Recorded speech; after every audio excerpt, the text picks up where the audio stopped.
you can do nothing without God. And sometimes He lets you get to that place where you realize there is nothing left and you're just wondering if you even want to live because it hurts and life is dark. When He lets you get to that place, then that's when He can break through to you and let you know He's there. And then He can work with you to bring beauty out of the ashes and hope out of the darkness. My mom, when she was pregnant with me, was diagnosed with bipolar. And the times when my mom would be struggling, they might be trying her on different medications to help her with the mood swings. I've kind of had a savior complex and had like a guilt complex that somehow that my family's problems were my own fault, or I'm the one that was supposed to try to help or fix it, which is impossible for any human to do. Only Jesus can do that. But I believe stuffing all of those emotions, and for so long, my world just started to crumble around me. I started to have a nervous breakdown. I could not stuff any longer everything that I'd grown up with. I just slowly but surely just started to withdraw completely.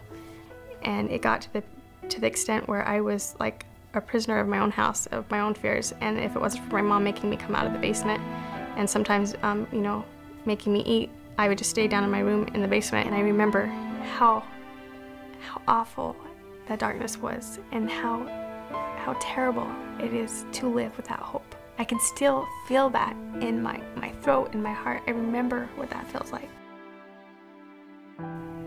I had been still contemplating suicide on and off for several months, and I knew that it was getting worse and that I was going to be successful unless something happened.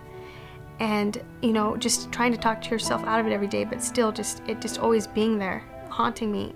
And I just went to bed feeling really, really sick and just told myself, in counseling they'll tell you, you know, it'll always, don't make any impulsive decisions. It will always be brighter in the morning. You know, just see it through the night. Sometimes the night are the longest, darkest hours. And I just went to sleep telling myself that. And when I woke up in the morning, there was no relief. It was worse than it was. It was just like I knew it was waiting for me when I woke up in the morning. And so then I went to class, and as soon as the class was getting going, I just asked the teacher if I could go get a drink of water, and I went into the kitchen. And I started drinking some of the different cleaners. And as I was there drinking the cleaners, I was choking on the cleaners. Just such an awful place to be in. The chaplain, we have a very kind chaplain, he flipped on the kitchen lights and he comes in with his bright smile and he's like, Heather, he's like, how are you doing today?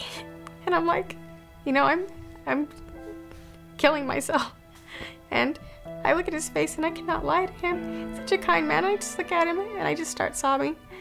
And he doesn't make a big deal. He just kindly and sweetly helps pick me up off the floor and walks me to his office. And so he talked to me. I told him what I drank and he called the ambulance. After that hospital stay, you know, everybody was so scared for me because it was not expected at all. But after that, somehow I knew that suicide was not an option anymore, that I had closed that door, even though I still had that same pain and fear, and I had no idea how God was going to pick up the pieces. And I still had to be honest with God. I was like, okay, God, obviously you care. Obviously, I know that you spared my life. And I don't have any idea how you're going to help me fix this mess of my life. But it was the beginning of me trusting Him again and just shutting that door to suicide. It's not ever being an option again. God used Amazing Facts and Pastor Doug in a powerful way to make His love for me, His soon coming for me, and that He was calling me to share that with others real. And it was making it personal, God's love for me. And that was really, that's a seed that I'll never forget. And I'm so grateful that my family didn't have to go through the pain and the tragedy of me taking my life, and that I have the joy of being able to encourage other people that there's always hope. Amazing Facts just changed my life. I'm so grateful for their ministry. It's a precious blessing.